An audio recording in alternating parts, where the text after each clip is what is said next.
Welcome to the Eating at a Meeting podcast. I'm your host, Tracy Stuckrath, dietary needs expert, certified meetings manager, certified food protection manager.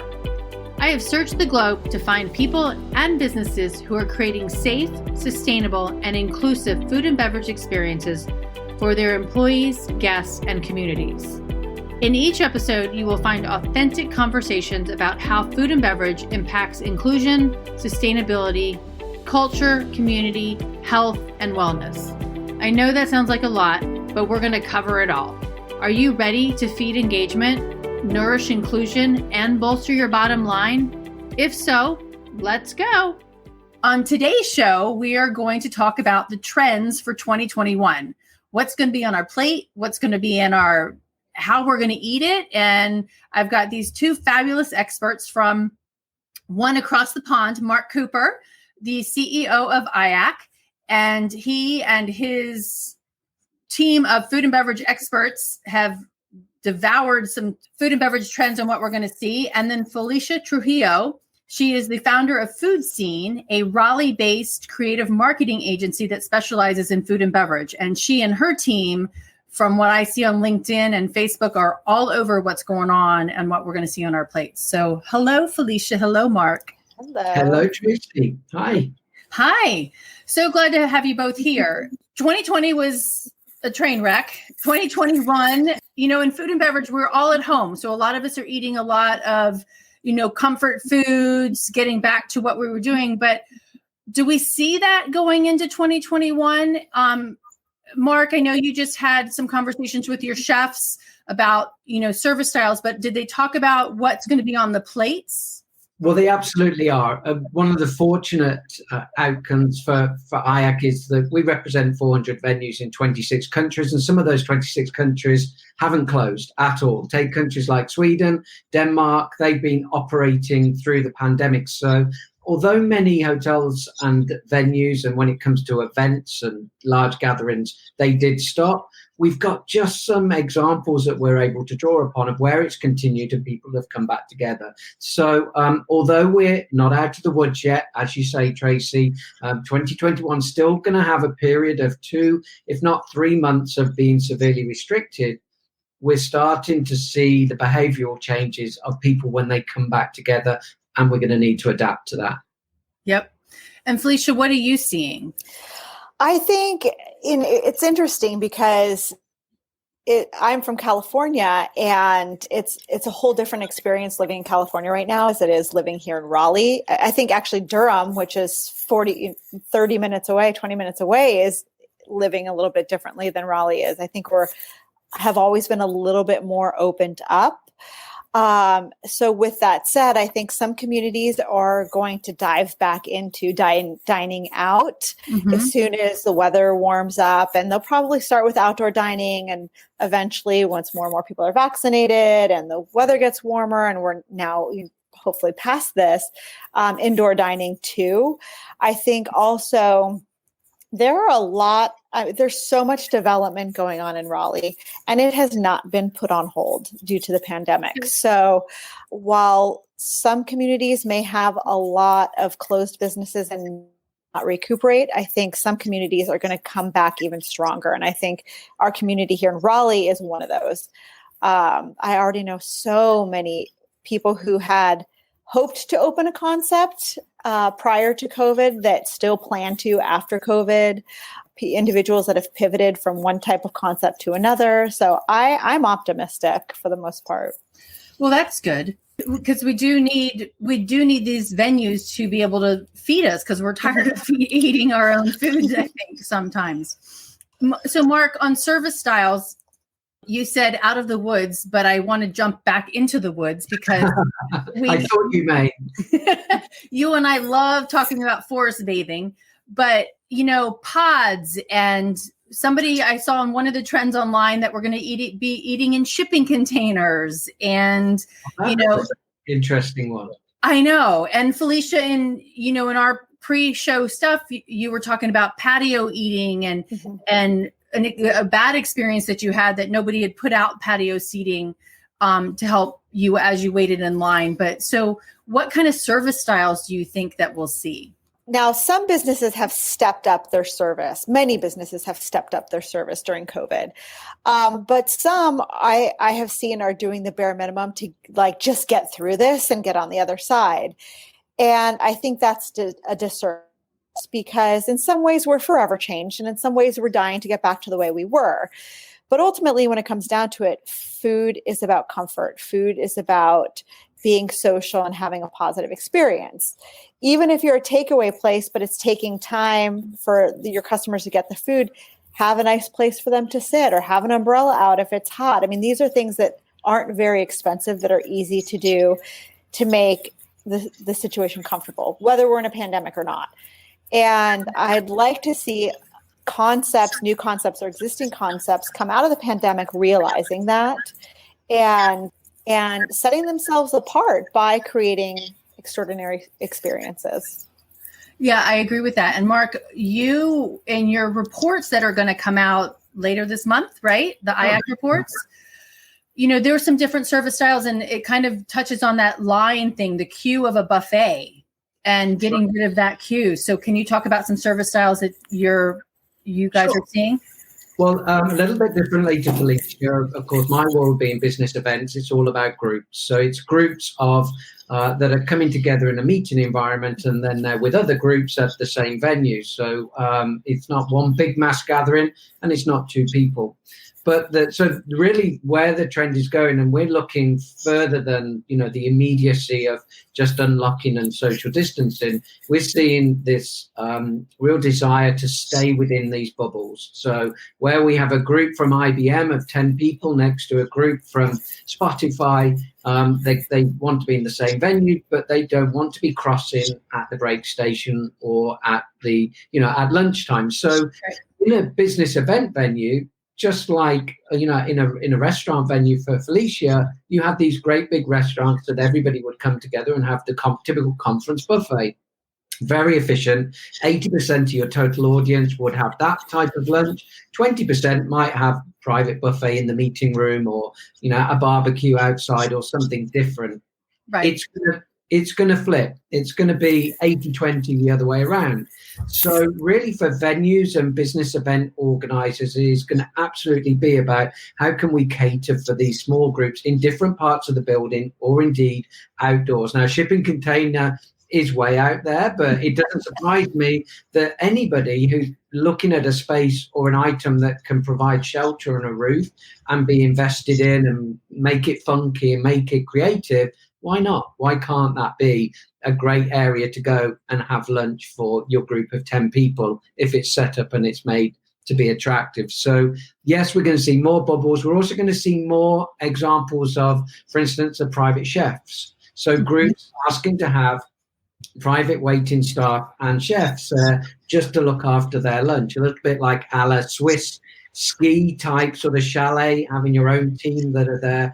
That can actually elevate the meetings experience as well for the attendees and those who are dining. So, if you look at that compared to being in a large restaurant with 300 people in, of course it's going to be a nicer experience. So industry is going to be investing more in being able to cater for these bubbles and doing it in a way that the experience is enhanced from maybe what it was before. That's the plus side. Yeah. And I think whether it's in a restaurant or in that venue, that experience level does need to be elevated, because people are worried about the safety and sanitation. People are worried about being around people that they don't necessarily know, and combining those things. And how can you make that safe? Well, that's a really good point, because I think one of the challenges for our industry is that you will have different groups of people, whether that's private or in a business environment. They have different levels of appetite to risk, or PPE. So you've got to communicate very clearly. You may have a minimum standard for your venue or your restaurant, but then you might have groups of people who are taking it above that. And as long as one group understands what the other group's doing, and that you're not violating them because of those differences, then you're okay. But if you don't make that clear, then those different standards that are being invoked by a company or by a group of people, could cause issues. Yeah. And it's more than just, hey, don't eat off of my buffet that we used to meeting planners complain about. Mark is going to eat off of Felicia's buffet. It's a lot more difficult than that. Yeah. So let's talk a little bit about what's going to be on our plate. And I was scouring a zillion different lists of what's going to be in trends this year. And, a lot of it comes down to plant-based and sustainability and healthiness. Felicia, can you touch on that a little bit, knowing that you're in that food and beverage market? Well, I mean, food continues to change, but so does people's perception of food and how they want to consume it. When we moved to Raleigh 7 years ago, there was like one vegan restaurant, and now, but coming from LA, I mean, every other restaurant, I mean, it was just, you could find so many healthy options and vegetarian options and alternative options and locally. So, I mean, there were so many farmers markets, and obviously California agriculture is amazing.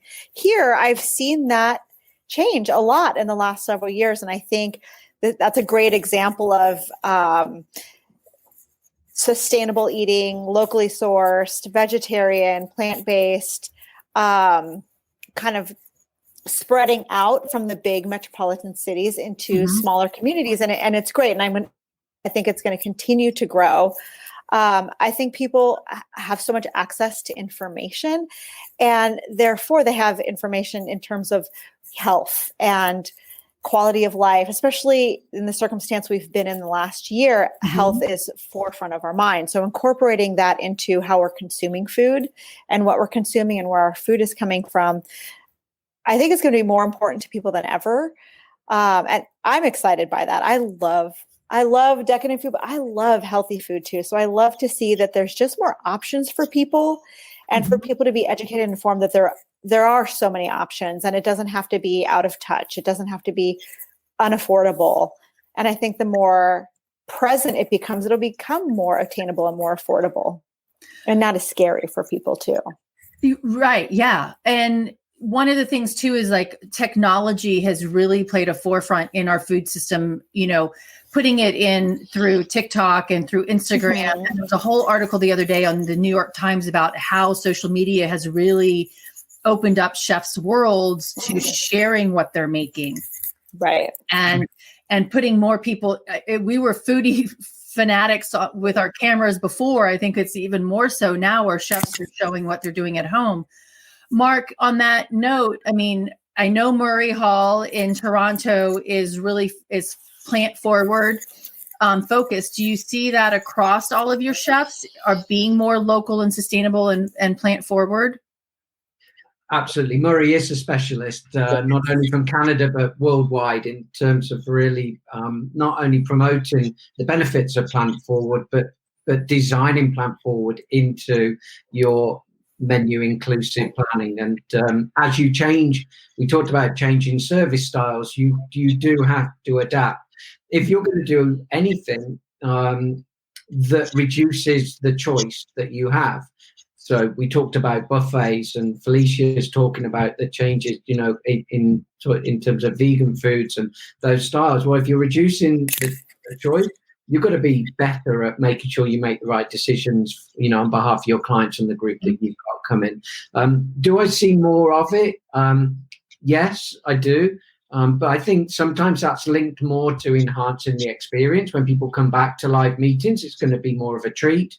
They won't be attending maybe as many meetings for a while at least that they used to. It's not, I've got to go to another meeting. It's going to be, way, I'm going to a meeting. They're going to be really excited to go back wherever that is, whether it's regional, national, or international. So what we do in relation to the type of food that we put in front of them, even thinking about, let's make sure it's food that people aren't necessarily going to be cooking at home. It's not going to be the comfort foods that they've been used to doing. They're going to be looking for menus, ingredients, and foods that are different as they come out of it. And you're looking at somebody here who is in the UK. We haven't had a single restaurant open since October in the whole of our country. So I have not dined out apart from a takeaway, since that time. And that's, the world that many of us are living in outside the United States. So it's going to be a big bang when it comes back. Well, and it's, Felicia, go ahead. I was just that just sounds so awful. That's what I mean. I think so many people feel this. Some people have started cooking more since COVID, but I mean, I don't want to eat anything in my house ever, ever again. But that's the great thing about going out, whether it is to a conference or to a restaurant, is the anticipation of having something that you couldn't make at home. And I think that's what makes dining out so nice, in addition to the social component. Yeah, definitely. And, Mark, it is going to be much different because, we were talking before we got on here that I've dined out twice in the last week, and I had 2 different levels of service experience, but our restaurants haven't shut down. But in other parts of the United States that they have. And so even within the US, we've had a different experience, probably not as much as you have had, but yeah, it is gauging how each of those people that are going to walk through your door as a meeting or as a restaurant, and how they're going to engage in that experience is we all have to be prepared to address. Yeah, I think we need to be very alert when we welcome guests back in whatever environment to those changes in behaviours and preferences, because there will be some that we anticipate, and we've got the time to do it now, and we're starting to see it. There are others that are going to follow that we have no clue about, and we'll be saying, why didn't we see that coming? So we're going to have to monitor, watch, get feedback, adjust a heck of a lot in 2021 from whatever position we're starting in. I agree. One of the other points you mentioned was food waste as well. And I just want to point out, maybe amongst all of this confusion, there are some real positives. So we saw coming out of originally Scandinavia, this move to pre-packaged breaks, refreshment breaks, morning and afternoon, so that people could just pick it up and move through that service part really quickly. And what we saw was, people could pick that up and they moved to the outdoors and away from the big volume areas where people tended to congregate. So that was good from a health and well-being perspective. But also the amount of food being thrown away reduced significantly. So if we can hold on to some of these changes and have a positive impact on the areas we knew the industry was not as good as it could be at, like food waste, then we're going to get some real pluses that we can carry through into the future. Food apps you mentioned about is the other one. When you're ready to talk about those, I think they can add to us better calculating what the consumption needs are going to be and reduce our food waste as well. Wholeheartedly. And Felicia, one of the terms that I saw on the list of all the trends was upcycling. And that is like using all of the parts of animals and all the parts of the vegetables. Are you seeing that in the restaurant? I mean, it's restaurant side, like using carrot tops and, other things to make.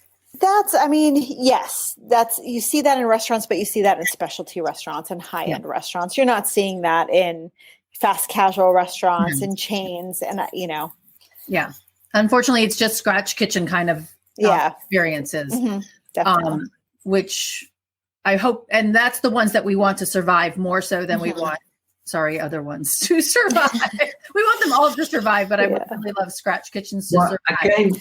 Again, what you're doing is tapping into individuals' social awareness that is heightened through this pandemic. Small things have become really important to us, and protecting our planet is something that's really close. It's closer to our heart than it was even coming into this pandemic. So it's not about whether our venues and our kitchens and our teams and our brands are adopting these principles. It is about that, but it's about whether they're talking about it, whether they are making it part of their DNA and their culture and communicating that outwards to the consumer or the attendee at the event, because there are so many examples of great things happening, but the attendee doesn't know about it. Exactly. Yep. And we have to share that so that they know, what we are doing, and that even jumps into safety and, the safety side of all of this, because a survey I did last year for Exhibitor magazine was, I asked the attendees of my webinar, I'm like, how many of you had asked about food safety practices before COVID? And 71% of them said never. And now that's going to be the other way around, I think. But food safety was always there. we just never talked about. Restaurants and convention centers never really talked about what they did food safety wise or just sanitation wise. And I think that's going to really turn that conversation around. And we have to be more transparent about what we're doing and offering. We're protecting, we as an industry are not only there to protect and give that sense of confidence to our guests, we have to protect our employees, because our employees are returning and they're coming back into an industry after not working for a year, many of them. Right. They're going to come with their own baggage in regards to, what their sense of safety and comfort levels. So it's no good putting out, somebody to serve 100 people with tea and coffee and not think about their needs as you're doing it, as you're just saying that service style is fine. It's not if you're subjecting an individual and an employee to having to stand right in front and serve tea and coffee to 100 different individuals.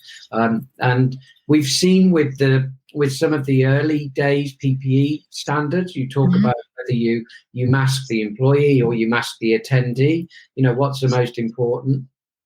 Why are we even asking that question? The two are critical in terms of their feelings and their comfort levels. Otherwise, we won't be able to serve that tea and coffee in the future. Felicia, I know you mentioned that to me before the show too, about, like in your husband's restaurant as well, that service level of safety for the employees. Mm-hmm. Yeah, I mean, and this even goes before COVID. I mean, if you ever dined at a restaurant that had sticky floors or sticky menus, nobody wanted that. And now it's nice because not only is that beyond unacceptable, I think cleanliness and safety will be front of mind. And that, regardless of what's going on in the world, that just always makes a guest feel more comfortable. Right. Exactly. All right. So let's jump to technology.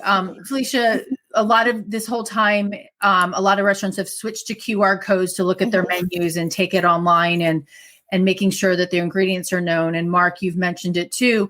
Where do you see technology leading us in the food and beverage world, as with people having apps on their phone, not just social media stuff?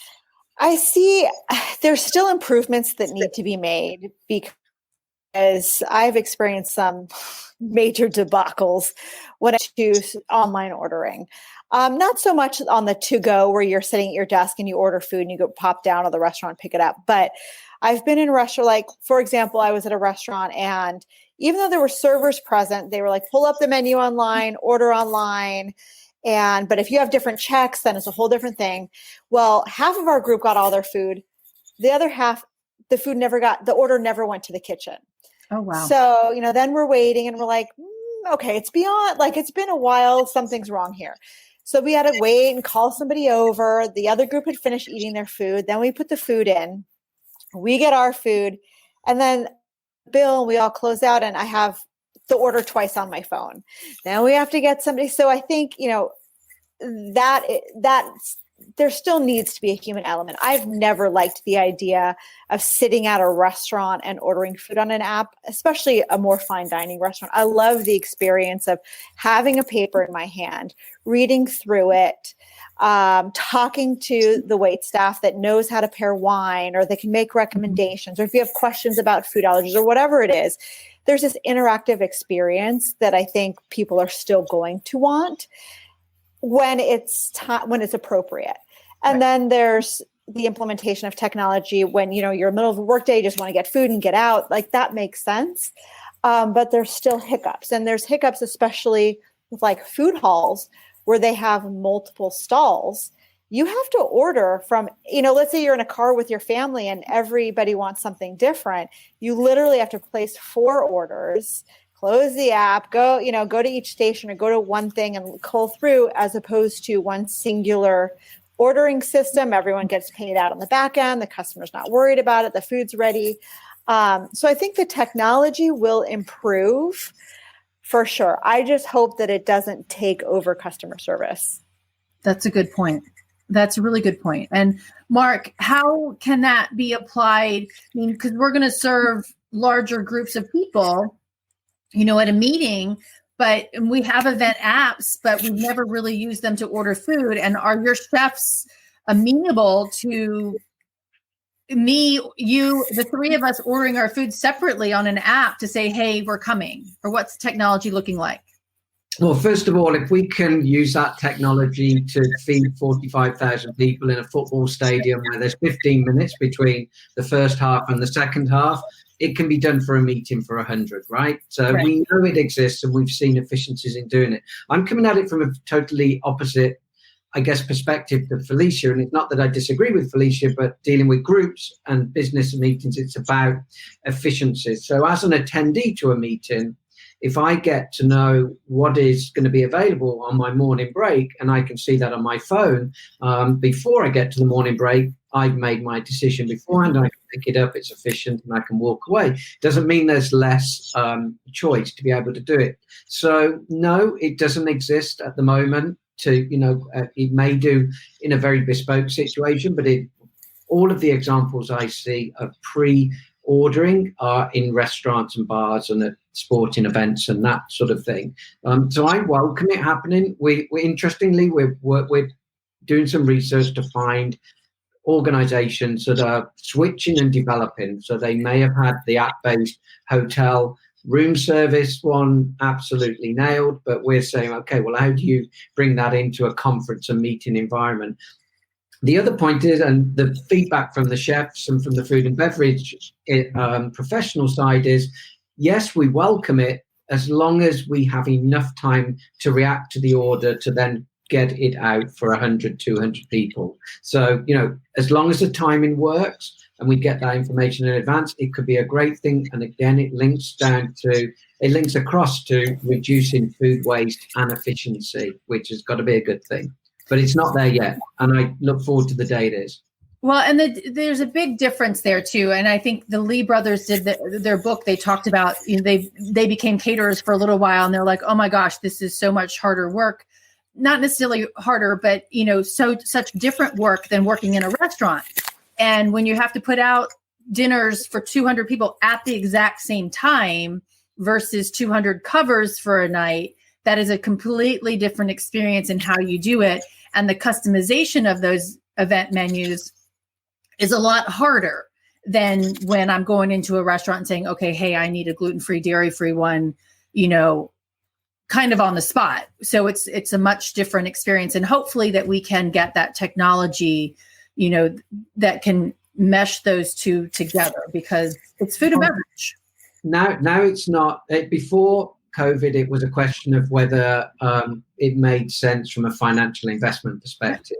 Now it's a much bigger question of whether it allows you to be a viable business and come back. So the sense of urgency and the willingness to invest in that area, because everyone needs to do it, is there today where it wasn't in the past. And that might mean that the cost of food and the experience goes up, but it also might mean that the experience is heightened and it's a lot better. So I think we have that opportunity now, and I hope we take it and not just fall back into the old way of doing things just because we can. Right. Okay. Well, go ahead. I was just going to add to that. I think the cost of food and the experience has to go up. Because if we're going to implement additional safety and wellness, and we're going to source locally or better quality food, or we're going to implement technologies, or we're going to expect the staff to provide exemplary service, everybody has to get paid. And that's where there's a disconnect, especially in the restaurants, where everybody wants to eat for cheap, but they want the best experience and the best food and the best of cleanliness and the best ambiance, but you have to pay. Somebody's got to pay for that. The profit margins for restaurants is so minimal to begin with. Well, and that's a whole nother conversation to have, because one of the other trends that I found too is, making sure there's accountability for the restaurant side, as well as for all of our staff, and ensuring that safety and that protection of everybody across the board. And both of you have mentioned that in different pieces of this conversation today, because we have to, ensure the sustainability of the business itself, but also the safety of everybody involved, whether it's from the worker to the eater, everything that comes into play into that. And food and beverage, in a meeting, it is our highest expense. And it unfortunately is going to get higher, but we have to figure out, how can we mesh that with our budgets and understand, to have that service level, we do have to pay more for it. Mark, I thought it was interesting in your report, which again is coming out, is that some of your members tried to do the COVID charge and got, service charge and got backlash from that, from planners, but, raising their rates a little bit, it was not really seen. Yeah, absolutely. That's the wrong way of doing it. It's trying to call it out and call it a COVID surcharge. It's as popular as a resort fee that you get on your hotel bill when you've been to Las Vegas. It never is going to go down well. But it's interesting. You talk about the cost of food and beverage going up, but actually, aren't we seeing the value of the food and beverage component going up as well? Yes. As soon as you take something away from somebody, as soon as you can't dine in a restaurant, as soon as you can't put on a meeting because you can't dine together and you have to sit 2 meters away from your fellow attendee, then you realize the value that had beforehand that you took for granted. So, yes, I think it will go up. And I'm sure, though, we will find efficiencies in other ways as we move forward. But like I say, if it's happening to everybody, then at least you're not on your own putting that price up. If everyone's doing it because everyone has to, then it becomes, a lot easier to do, maybe. Yeah, and I agree about not putting that line item in there, because then it's like, has the neon sign, like, what is this extra charge? Yeah, definitely.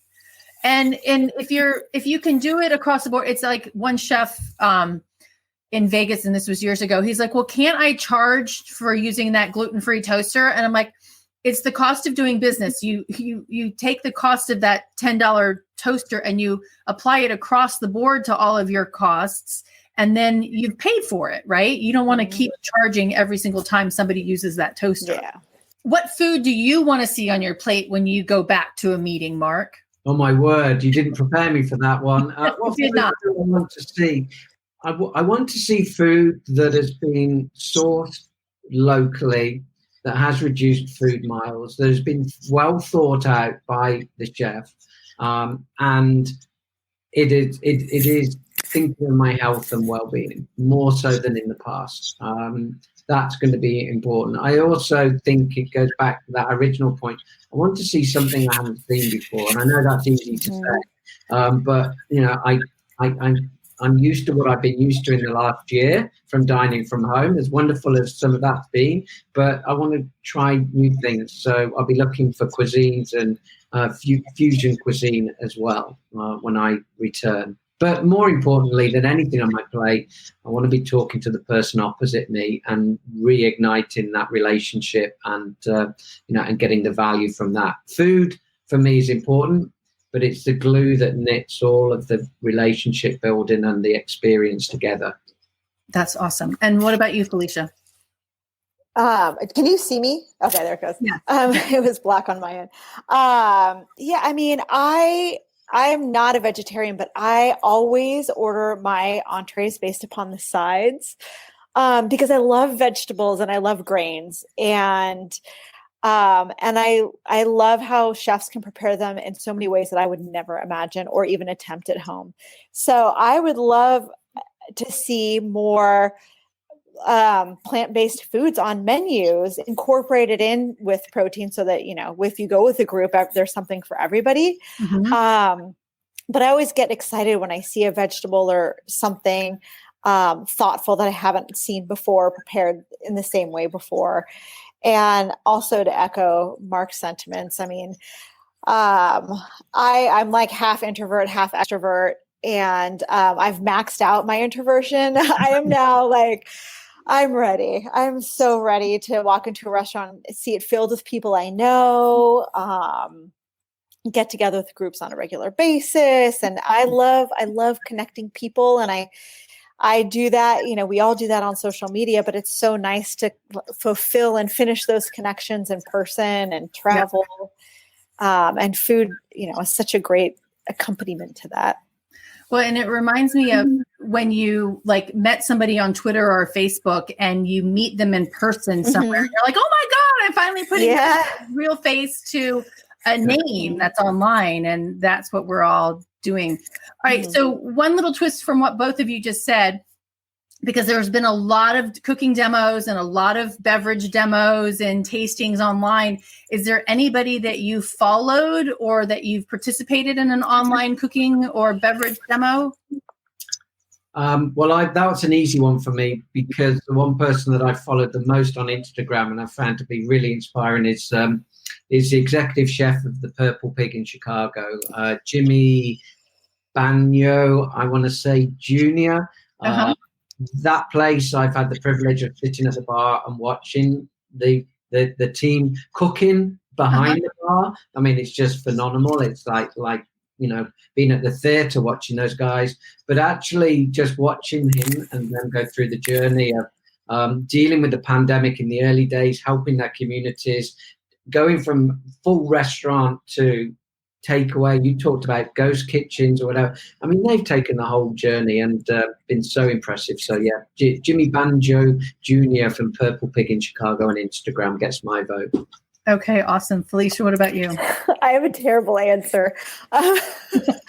In my like stages of denial of COVID and like the changing of the world, I've actually avoided like Zooms and videos and all the things as much as possible, because I just felt like every time there was like, you watched somebody doing a cooking thing or a mixology thing, or let's do Zoom game night. For me, it was just like a reminder that life wasn't normal.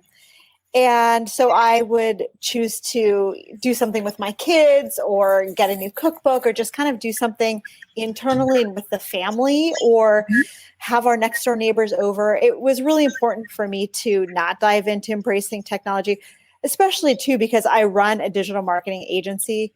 We spend a lot of time on social media. I really, and kids being on virtual, like I really didn't allocate more screen time. No, I like that idea. And okay, so what cookbook have you loved the most? Well, I recently purchased one of the Ottolenghi vegetarian cookbooks. Okay.